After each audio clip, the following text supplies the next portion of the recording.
Melhor e Mais Justo de hoje debate reformas necessárias para aperfeiçoar a nossa estrutura política no Estado brasileiro. Eu queria voltar ou dar continuidade à discussão que vocês começaram no primeiro bloco, perguntando o seguinte: ok, temos, apesar de muitos problemas, é também evidente que houve um avanço expressivo na sociedade civil brasileira nas últimas décadas, durante o processo chamado processo de redemocratização. Movimentos populares, movimento sindical, conquista de direitos, criação de um protagonismo político importante, inclusive de partidos políticos, que a despeito do seu desenvolvimento, enfim, há questões importantes que foram conquistadas. Hoje a gente vive uma situação diferente do que tínhamos no Brasil ao sair da ditadura. Vocês apontaram, de um modo ou de outro, o seguinte: é a sociedade civil, é a emancipação da sociedade civil que vai criar condições objetivas para produzir democracia e superar mazelas, né, ou arremedos. Ok, o Betinho, sociólogo, colega do Marcos, Betinho dizia lá na época da redemocratização, do Brasil Sem Fome, do projeto que ele coordenava, da política que ele coordenou, ele dizia que era preciso fazer política no Brasil como cultura. Quer dizer, mudar a cultura política no Brasil, entre outros aspectos, em função de não dicotomizar ou de não separar sociedade civil, participação democrática e democracia representativa, né? De criar maior vasocomunicação. Eu estou falando isso para perguntar o seguinte: esse é um caminho possível? E como torná-lo mais efetivo? Como apressar esse passo, como dizia o Romano? Leonel. Olha, a mim me parece que o X da questão vem desde a Revolução Francesa, que é a questão de como conciliar liberdade com igualdade. Há países onde existe um alto grau de liberdade que convive com grandes desigualdades sociais e econômicas. Como há países que conquistaram uma certa igualdade social e econômica à custa da supressão das liberdades democráticas. Eu acho que no Brasil nós entramos por um caminho que pode nos conduzir, veja, a um equilíbrio entre a questão da liberdade e a questão da igualdade. Da questão da liberdade, o que se cabe, veja, é aprofundar a democracia. Eu, por exemplo, sou um democrata radical. Eu acho que deve se abrir a democracia para a mais ampla participação das camadas populares da sociedade civil. E isso através de uma seguinte visão: eu tenho uma concepção hobbesiana, pessimista da natureza humana. Eu acho que, nesse sentido, para os homens maus, nós devemos criar boas leis e boas instituições.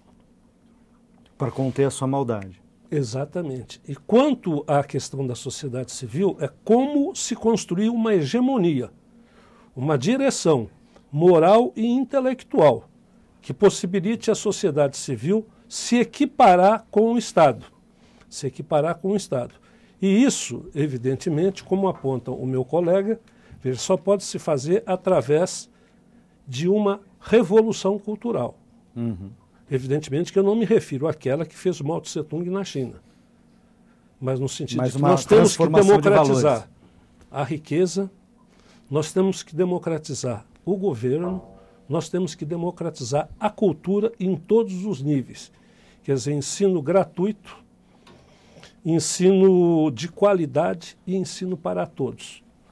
Acho que dessa forma nós podemos chegar a resolver a grande equação que até agora não tinha sido resolvida.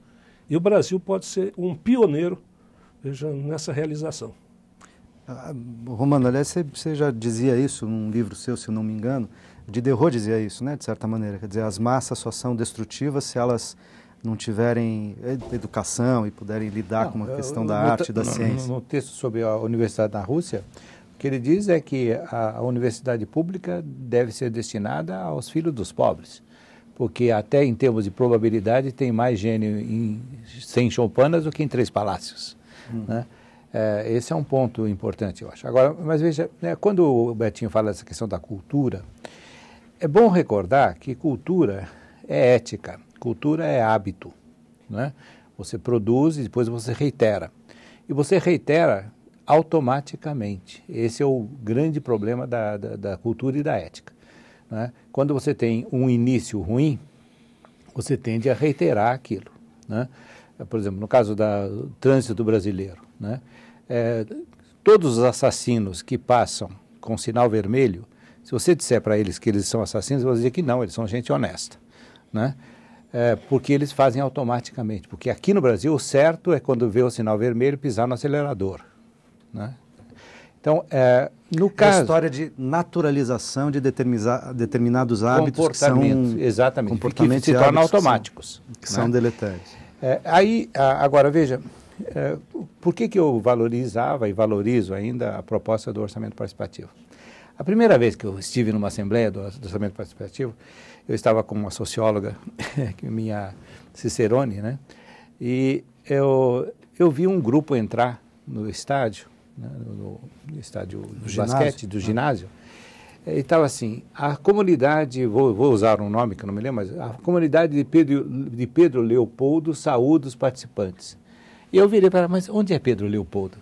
Não, professor, quem é Pedro Leopoldo? Pedro Leopoldo era o dono da comunidade. Né? Os membros do movimento diziam o meu movimento. Depois de 4, 5 anos, isso era evidente a mudança.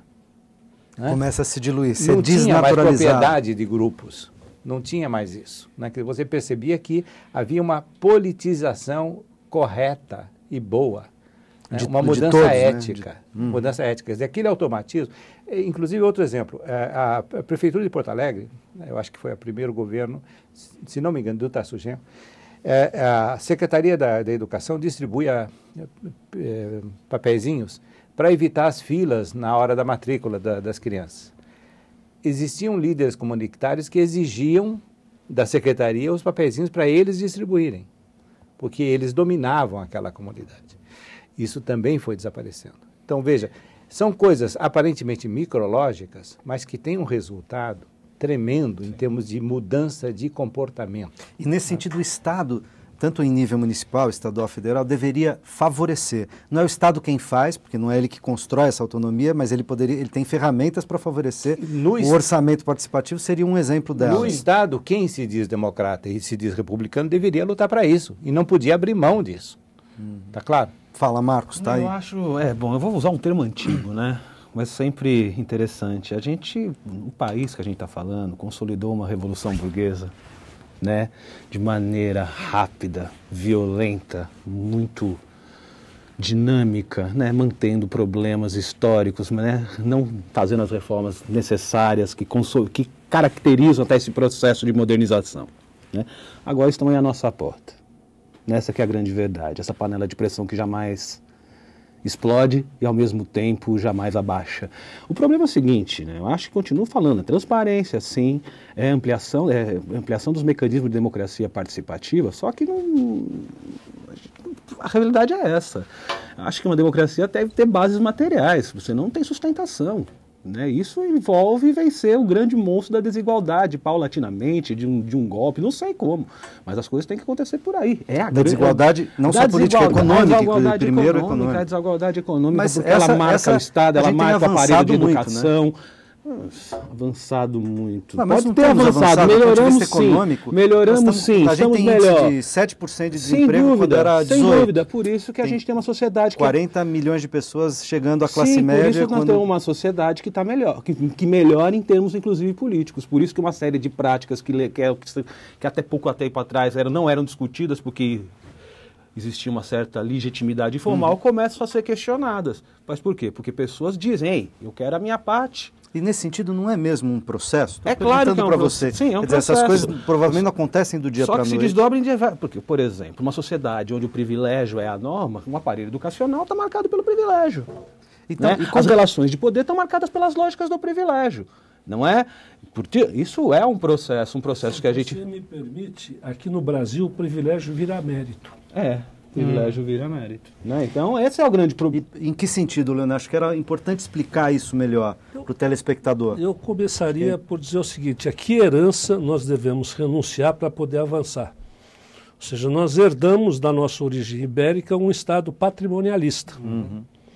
Veja, e a muito custo transformamos esse Estado patrimonialista num Estado de direito.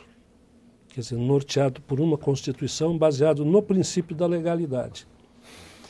Esse Estado de direito, por um lado, ele é liberal na medida em que ele procura limitar e cercear o poder dos governantes. E é um Estado menos democrático na medida em que ele não conseguiu ainda distribuir o poder do vértice para a base. Quer dizer, não basta limitar o poder dos governantes. É preciso transformar os governados em sujeitos da história. Em soberanos, como dizia o Romano. Em soberanos, como dizia o professor Roberto Romano. E que eu acho que nós demos alguns passos nessa direção. Eu diria para você o seguinte, que em termos da economia, a solução, ou um caminho possível, seria você criar uma tríplice economia. Uma economia, um setor que seria uma economia baseada na empresa privada, um setor social da economia controlado pelas comunidades e pelas organizações, e um setor estatal da economia que controlaria, vamos dizer, os elementos estratégicos que são essenciais à manutenção, entende, da soberania nacional e popular. Deixa eu fazer uma pergunta. Eu estou querendo entender isso que vocês estão dizendo na seguinte direção, quer dizer, tornar isso, digamos, mais tangível para quem eventualmente não domina certas questões conceituais e possa estar nos assistindo. Por exemplo, a gente teve e tem no Brasil atualmente, e é crescente, o que se chama economia solidária, economia e produção familiar, unifamiliar, ou de grupos e cooperativas e tal. Ele tem gerado hoje, já, se eu não estou enganado, alguma coisa em torno de 8 bilhões. É claro que do ponto de vista anuais, 8 bilhões de reais anuais, essa é a produção da economia solidária.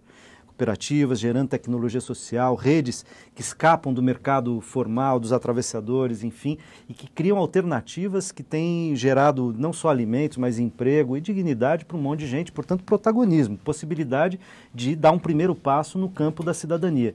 É disso que você está falando? Quer dizer, favorecer coisas, por exemplo, nessa direção, no campo da economia, da população civil, e do outro lado, no Estado, por exemplo, ter, além das questões estratégicas, ter dimensões, por exemplo, para poder equacionar os seus problemas fiscais, porque a gente tem problemas fiscais enormes no Brasil, temos né? que fazer Do gasto dos governos, enfim. Funcionar o mecanismo dos freios e dos contrapesos. E acho que o Estado não deve ser um Estado mínimo. Aquele Estado do Adam Smith... Ótimo, eu ia perguntar disso. Qual o tamanho do Estado? Aquele Estado do Adam Smith que era simplesmente que controlava a direção para onde ia o trânsito. Eu acho que o nosso Estado deve ser um Estado participativo, deve ser um Estado atuante. E se eu pudesse, vamos dizer, equacionar e esquematizar, eu diria que, no meu ponto de vista, 50% da economia baseada nas atividades privadas. Eu diria que 30% da economia baseada nas atividades comunitárias e que 20% da economia ficaria sob a direção, entende, da soberania do Estado. Ok. Marcos, o Leonel te cortou, bem ali, eu estou devolvendo a palavra para você. Não, em termos econômicos eu não posso dizer muito, um debate, não, imagina, em termos econômicos eu não sei como que eu posso dizer. Eu sei de uma coisa que eu concordo plenamente, nós estamos, por vocação, pela história, estamos muito distantes de um Estado mínimo ou de um Estado sobranceiro, as relações, imagina, a nossa história de intervenção, e acho que... Agora, não é curioso? Isso, estamos muito longe de um Estado mínimo, a gente tem um Estado muitas vezes intervencionista, mas muitas vezes o Estado não é, de certa maneira, uma espécie de correia de transmissão de certos poderes econômicos estabelecidos no país, em outras épocas estrangeiras. Eu lembro do Brizola dizendo, o capital internacional que manda aqui. Acho que já não é mais isso, até porque estamos num cenário de globalização e tal. Sim. Mas, de certa maneira, às vezes o Estado não funciona como uma espécie de representante do capital...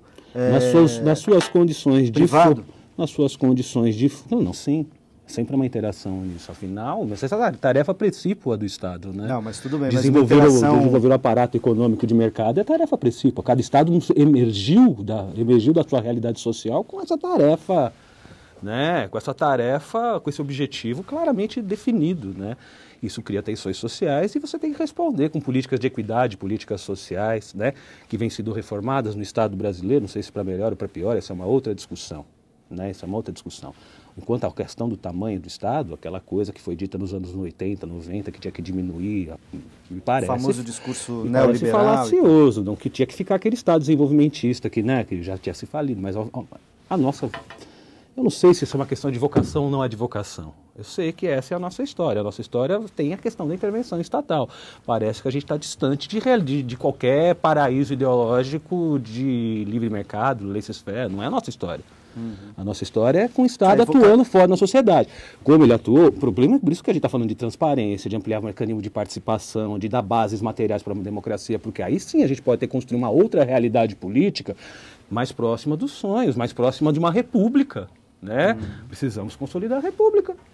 Eu acho que esse é o grande problema. A res pública é que foi o grande ausente dessa história, né? Agora, o desenvolvimento brasileiro demandou do Estado e o que tem, inclusive, a gente pode olhar como se fosse todo um processo carregado de grandes maldades. O que a gente também tem de alguns aspectos do nosso moderno também são frutos dessa ação do Estado, né? E acho que é isso. Acho que eu não... De mensurar qual que devia ser o tamanho, não sei te dizer. Entendeu? Onde ele devia atuar, isso são também uma questão instrumental, de tempos em tempos muda, né?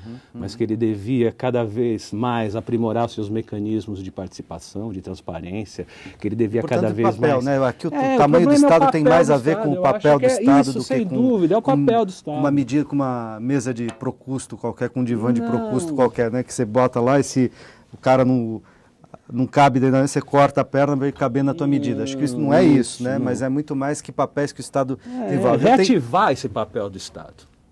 Eu tenho que fazer um rápido intervalo, mais um, e já já a gente volta com esse debate, não sai daí.